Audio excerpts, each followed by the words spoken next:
انسان اپنے دل کو دیکھے تو خود ججمنٹ کر سکتا ہے کہ دل منور ہے یا دل سیاہ ہے. یہ بہت آسان کام ہے. ضروری نہیں کہ ڈاکٹر کے پاس جائیں گے تو ڈاکٹر بتائے گا. اس کا لٹمس ٹیسٹ ہم خود بھی کر سکتے ہیں. مثلا دل سیاہ ہونے کی علامتیں: پہلی بات، گناہ کی جھجک ختم ہو جاتی ہے. بیوی پوچھتی ہے دیر سے کیوں آتے ہیں؟ بس میں آتا ہوں، میرا کام ہے. تم کیوں پوچھتی ہو؟ تمہارا کیا واسطہ ہے؟ وہ جو ایک جھجک ہوتی ہے نا دل میں، وہ ختم. اچھا کوئی کیا کر لے گا؟ بیٹا کہتے ہیں ابو کو پتہ بھی چل گیا کیا ہو جائے گا.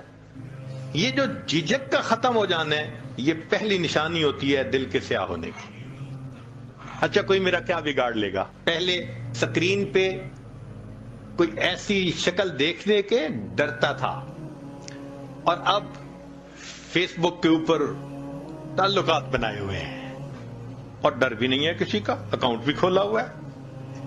تو جھجک کا ختم ہو جانا یہ پہلی نشانی ہے کہ انسان کا دل سیاہ ہو چکا.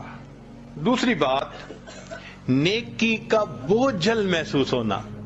نماز کو دل نہیں کرتا، مسجد آنے کو دل نہیں کرتا، نیک لوگوں سے ملنے کو دل نہیں کرتا، کسی بیان میں آنے کو دل نہیں کرتا، اللہ کے راستے میں نکلنے کو دل نہیں کرتا، تلاوت کو دل نہیں کرتا. یہ نیکی کا بوجھل محسوس ہونا، یہ گناہ دل کے سیاہ ہونے کی دوسری علامت ہوتی ہے. اور تیسری بات کہ اگر کوئی سمجھائے تو سمجھانے والا بڑا برا لگتا ہے. میں اسے سمجھوں ہوں دشمن جو مجھے سمجھائے ہے. کہتے مجھے سمجھاتے کیوں ہیں؟ ماں باپ کیوں سمجھاتے ہیں؟ خامد کہتے ہیں بیوی کیوں مجھے ہر وقت یہ باتیں کرتی رہتی ہے؟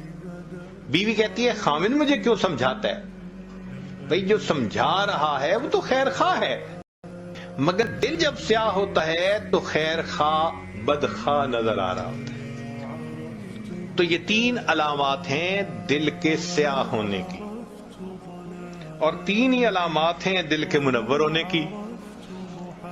پہلی علامت چہرے پہ نور ہونا. جو نیکی کرے گا اللہ تعالیٰ اس کی نیکی کا نور اس کے چہرے پہ سجا دے گے. چہرے کو دیکھ کے سکون ہوتا ہے، چہرے کو دیکھ کے اللہ یاد آتا ہے.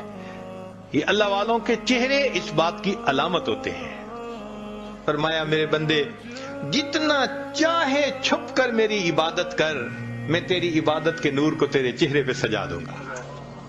یہ اللہ نے میک اپ کر دیا ہوتا ہے ان کا.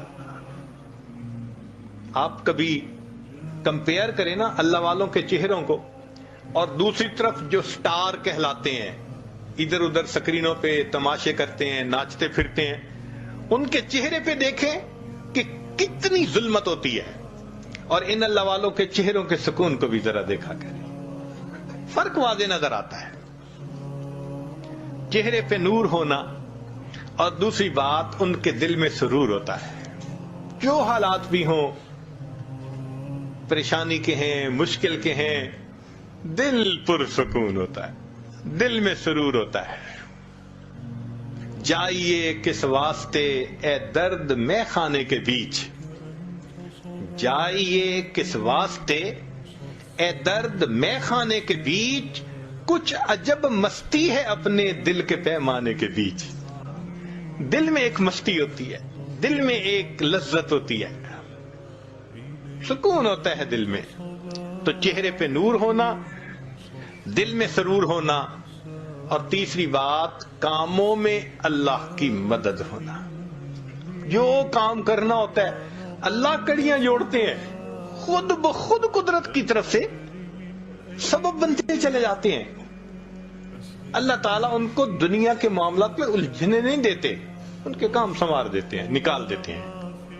اب اس کی مثال یوں سن لیجئے کہ ایک ہوتا ہے عام گھوڑا، تانگے میں، ریڑی میں جس کو استعمال کرتے ہیں، وہ ہمارے ہاں 20-25 ہزار کا مل جاتا ہے. ایک ہوتا ہے تیزی دوڑنے کا مقابلہ کرنے والے گھوڑے،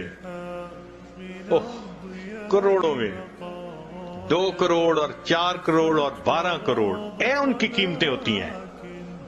ان کی نسل، ان کی ہر چیز، ان کے لیے کتنی خدمت کرنے والے لوگ رکھے جاتے ہیں، ان کی خوراک کا خیال رکھا جاتا ہے. اب اگر کوئی ریکارڈ بنانے والا گھوڑا ہو تیز رفتاری کا اور اس کے مالک سے کوئی آ کے کہے ذرا اپنا گھوڑا دے دو، میں نے یہ اپنے تانگے کے اندر اس کو استعمال کرنا ہے، وہ کہے گا میرا تیزی کا مقابلہ جیتنے والا گھوڑا، ریکارڈ قائم کرنے والا گھوڑا تانگے میں کبھی نہیں میں دے سکتا۔